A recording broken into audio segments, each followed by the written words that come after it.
Olá, meu nome é Cleideni e eu sou a professora de desenvolvimento organizacional de vocês. Eu resolvi gravar esse pequeno direcionamento para melhor lhes auxiliar com relação à leitura e à compreensão do conteúdo da unidade 1, tá? Então, eu não posso considerar como uma aula. É realmente um direcionamento, um auxílio, até mesmo para dar ferramentas para vocês manifestarem suas questões através dos fóruns, ok? Tem aqui o objetivo da disciplina Desenvolvimento Organizacional, que eu fiz questão de colocar, porque é importante você saber qual que é o objetivo da disciplina, tá? Capacitar o participante a compreender e analisar a cultura organizacional através da análise e reflexão crítica sobre suas bases teóricas, propondo o desenvolvimento de um processo de mudança planejado, habitando ao eficiente e eficaz desempenho técnico, acadêmico, gerencial, como um agente de mudança. Então, na verdade, o objetivo é preparar você para ser um agente de mudança e mudanças planejadas, tá ok? Aí tem aqui o objetivo da unidade 1, que é capacitar você, aluno, a compreender o que é uma organização, saber distinguir as suas fases, as transformações que a organização sofre ou que as organizações sofrem, as estratégias para a gestão e suas alianças e novos paradigmas organizacionais.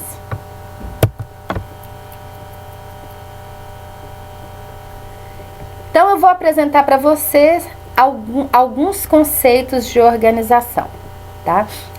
No livro texto tem muito mais, mas eu separei aqui alguns. É importante vocês visualizarem, vocês internalizarem a maioria dos conceitos que conseguirem.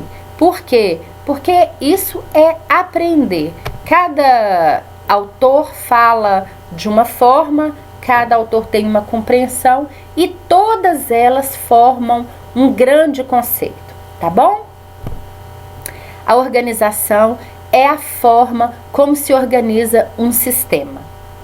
Em administração, é o modo como é estruturado, dividido e sequenciado o trabalho e trata da combinação de esforços individuais com a finalidade de realizar propósitos coletivos, além de compreender a atribuição de responsabilidades às pessoas e de atividades aos órgãos e departamentos, às unidades administrativas. Então, gente, aqui nesse conceito, a administração é como é estruturado, né? Como que é sequenciado, tá? E organização é a combinação de esforços individuais com a finalidade de realizar propósitos coletivos, tá bom?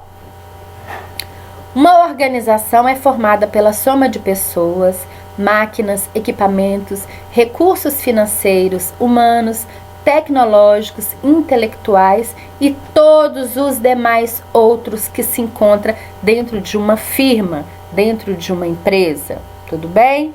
Assim, podemos entender que a organização é o resultado da combinação de todos estes elementos dirigidos a um objetivo comum, tá?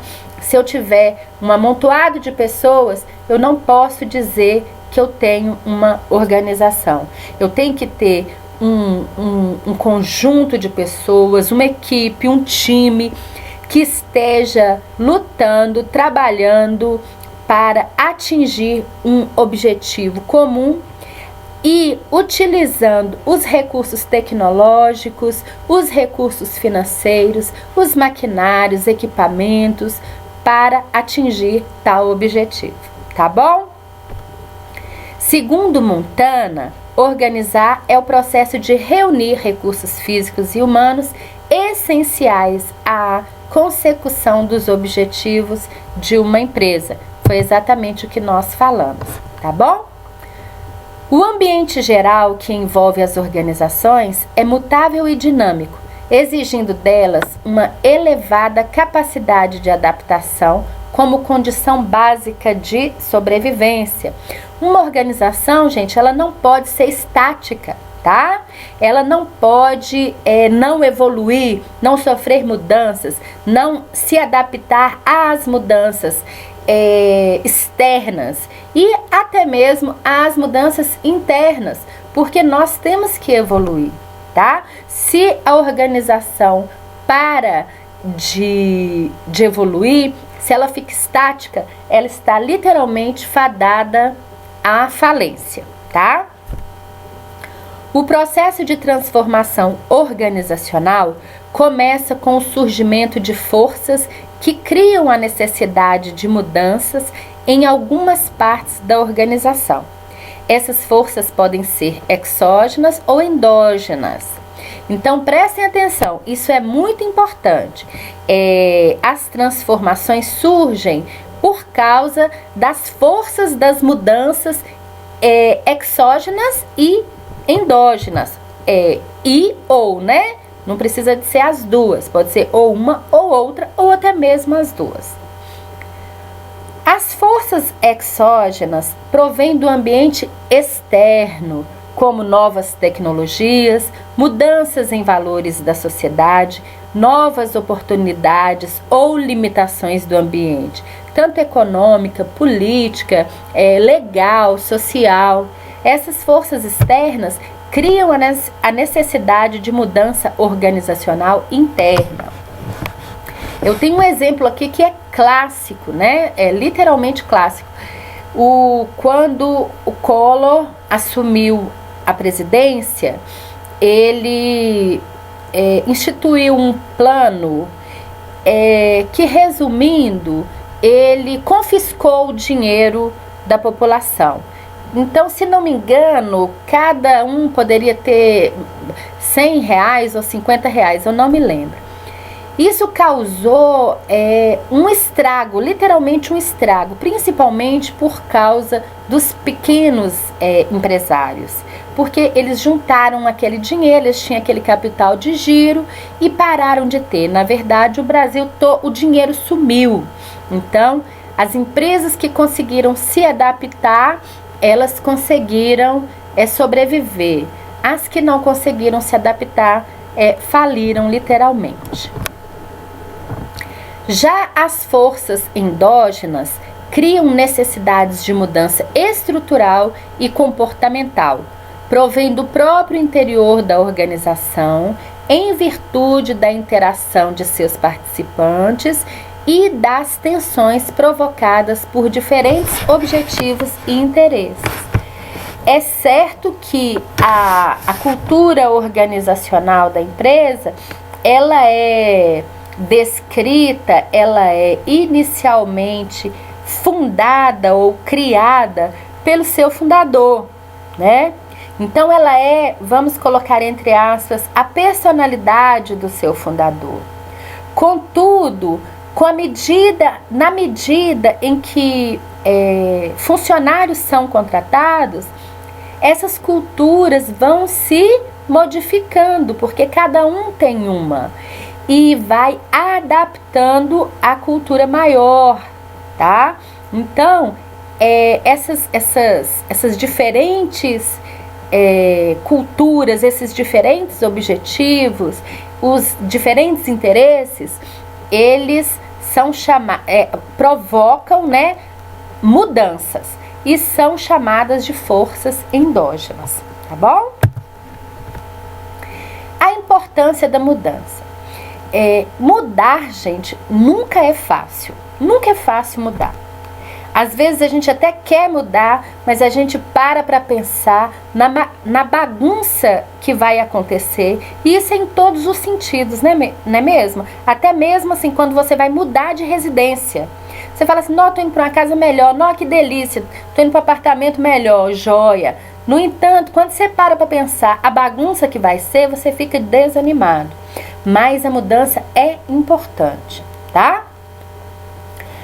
A existência e a sobrevivência das organizações dependem da maneira como elas se relacionam com o meio ambiente.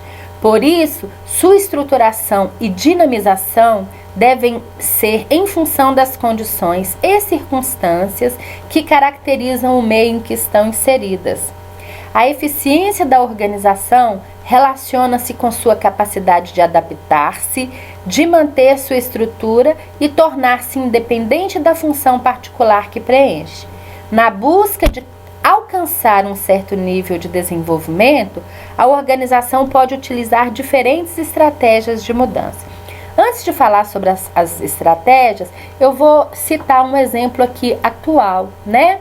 As empresas, as organizações, hoje, elas estão tendo, devido às forças exógenas, de fazer adaptações por falta da água, tá? A empresa que não se adaptar e não promover uma ação de sustentabilidade com relação à água mesmo, ela vai sofrer danos quase que irreparáveis, ou talvez irreparáveis, tá? Então vamos olhar aqui as estratégias de mudança. Tipos de mudança. Nós temos aqui a mudança evolucionária, né, que é uma evolução. Quando a mudança permanece dentro dos limites das expectativas e dos arranjos do status quo, isto é, quando a mudança de uma ação para outra ação que a substitui é pequena, lenta e suave. Ela vai evoluindo, tá?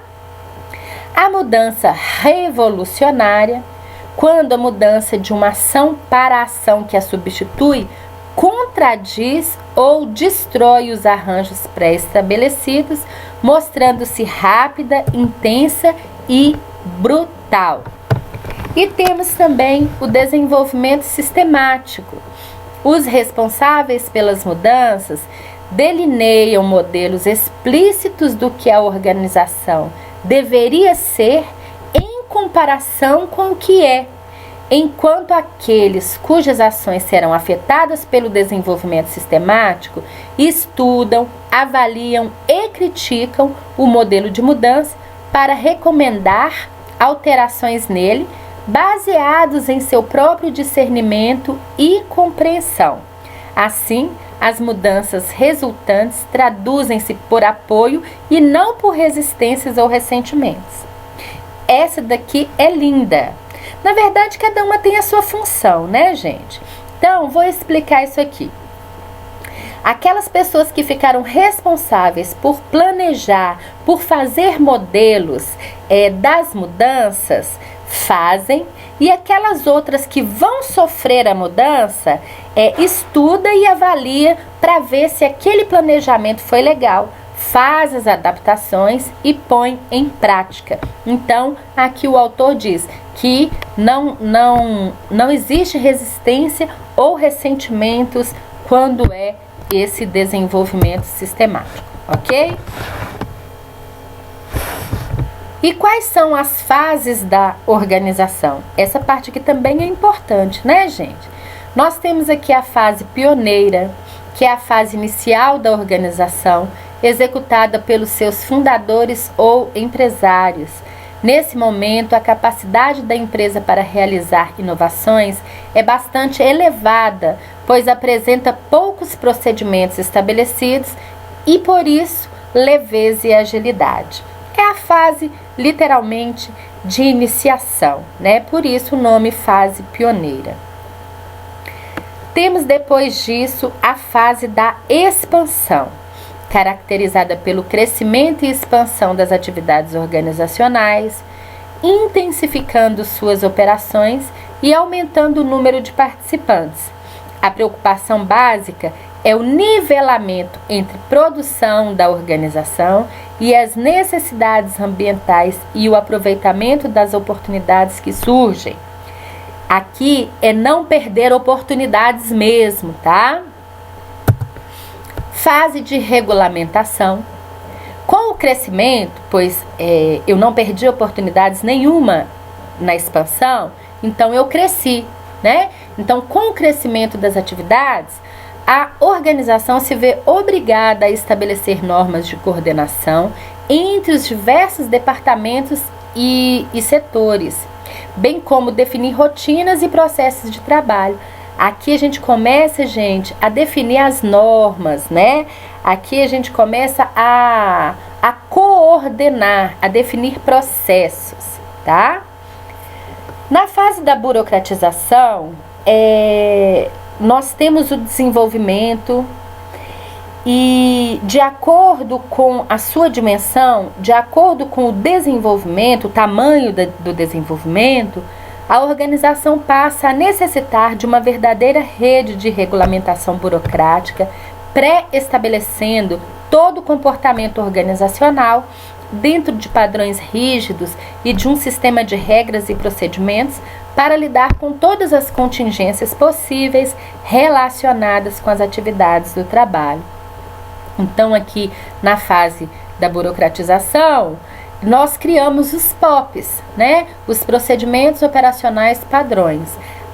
Nós regulamentamos na fase anterior, criamos normas, criamos os processos. Aqui é hora de criar os manuais, criar os POPs, tá bom? E a fase de reflexibilização, que é uma fase de readaptação à flexibilidade, de reencontro com a capacidade inovadora perdida, através da introdução consciente de sistemas organizacionais flexíveis. O desenvolvimento organizacional é exatamente um esforço de reflexibilização, porque nas fases anteriores nós ficamos preocupados com crescimento, nós ficamos preocupados com normatizar, com regulamentar, com burocratizar. Então ficou tudo muito inflexível mesmo, né? Tudo muito rígido.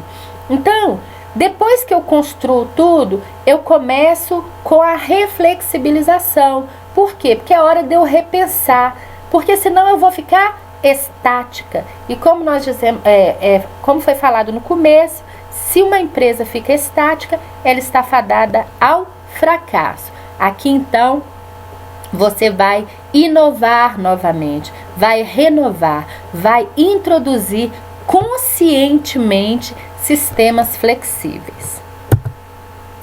Ok? Então, o que nós tínhamos para hoje é isso. Eu quero que vocês não se esqueçam de verificar organização cosmopolita, as estratégias para a gestão, a empresa inteligente, as alianças estratégicas e os novos paradigmas organizacionais. Eu aguardo os comentários no fórum e todas as dúvidas que vocês tiverem também, tá bom? Um abraço a todos.